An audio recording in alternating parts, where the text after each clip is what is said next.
Could you please give your perspective on what is commonly known as laziness?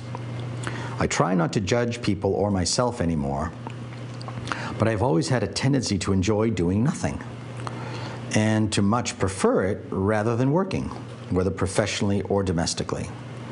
Ever since I was a kid, I always preferred to sit and daydream with my feet on the table than to clean my room or do my homework. So much so that unless my parents really insisted, I would just stay seated and wouldn't even do my chores. Of course, this continued as an adult, and the best moment of my day is generally when all my work is done and time for relaxing is finally here. This has often led me to doing less than what's required, what's asked of me, and then later on I have to pay the consequences. I guess the key is to find a way to make my tasks fun, and I am consciously working at transforming my approach to it. I would love your insights on this. Okay, now, you started out by asking about laziness, and then you got into another concept that can involve laziness, but it can also involve something else. When you talked about as a child, just wanting to go off in nature and just daydream and think about other things, that's not always laziness. I will get to the laziness too. I just wanted to segment this one piece. That's something very healthy, and children do it often, and adults often stop doing it, or they collapse into laziness and do nothing but that, but it takes on a different, very non-divine and unhealthy quality. But stimulating the imagination and letting yourself be taken into other realms and to commune with nature and the divine, that's very, very healthy and very, very important. Now, to get back to your laziness, to say that you didn't find that you had drive or passion or wanting to do things, you just want to sit around and do nothing, that's a form of depression.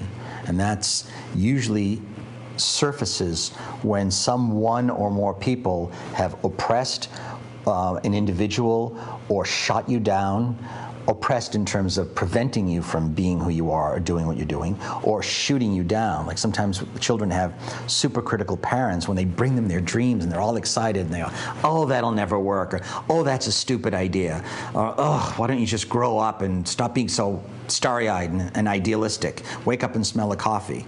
So when children get shot down a lot or just oppressed overall, they start to shut down. Because remember, the child perceives parents as God itself, mother and father God. So whatever is spoken to small children from the parents is taken as gospel truth from God directly. Not surrogates, not representatives, but God itself. So if God is saying, you're stupid, your dreams are worthless, meaningless, you're acting silly, grow up, the individual turns it in on him herself and begins to shut down. So you're talking about a lifelong pattern of having no drive, no motivation, not really caring about doing or becoming much. Chances are, if you look back in your childhood, you'll probably see some form of oppression, criticism, cynicism, skepticism, being shot down, and sometimes it can also happen from avoidance and neglect. Parents who don't get involved in their children's lives, don't feed and nourish them, don't even talk to them. A lot of parents would throw their kids in front of the TV, buy them a few toys, and they go off pursuing their own selfish pursuits.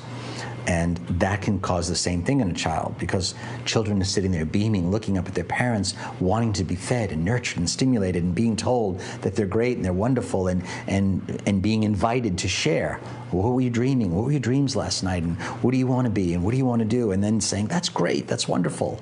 So if a child's not being fed in that way, or just being neglected overall, I'm giving you 3 or 4 major areas that all would create the shutting down, which would outplay as just a kind of a pandemic, if that's the right word, laziness in your life. So, and that can be reversed, because now we've pulled the mask off the marauder. Now you know where we're at and where you're at, and you can undo that yourself. How? By re-stimulating your dreams and your imagination, by asking inside your heart, what matters to me? What if I could do and be anything? And what would I do? Let's say money wasn't an object, time wasn't an object, geographical location, there was nothing holding me back. Or what do I care about most? What do I find the most enjoyment from? It might take time in the beginning to start creating sparks, but if you ask these types of questions, answers will come. And just move in the direction of what stimulates you and what brings you joy and pleasure, and that will ferret you and guide you along.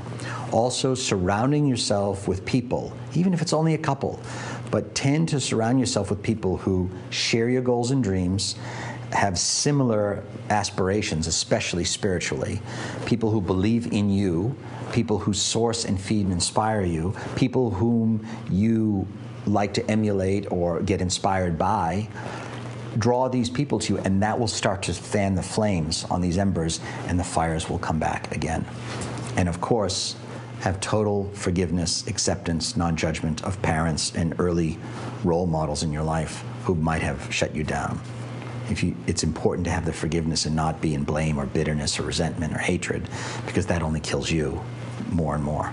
Forgive and let it go, and now be about that rebuilding, and know that all is not lost by any stretch.